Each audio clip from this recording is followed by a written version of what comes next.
Célébration du mois de l'Europe à Brazzaville. Le chef de la délégation de l'Union européenne en compagnie des ambassadeurs et chargés d'affaires des États membres a procédé ce 9 mai au lancement officiel des activités retenues dans le cadre de cette célébration par une tribune spéciale. L'occasion a été indiquée pour l'Union européenne de traduire sa volonté, celle d'accompagner le Congo dans la lutte contre le coronavirus.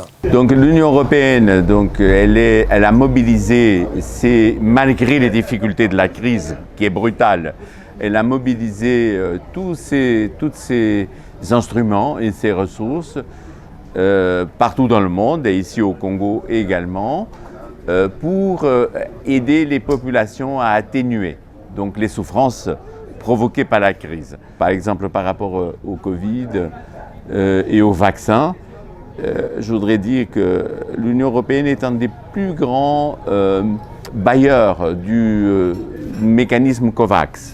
Avec 2,2 milliards d'euros, l'Union européenne exprime sa solidarité à travers le monde. Ici au Congo, il est prévu l'octroi de 420 000 vaccins. Et j'espère que que ces fonds vont être mobilisés parce que c'est extrêmement important d'accélérer la vaccination. Tout comme les Congolais, l'Union européenne est également en attente d'un gouvernement qui répond aux aspirations de la population. Il y a eu des élections.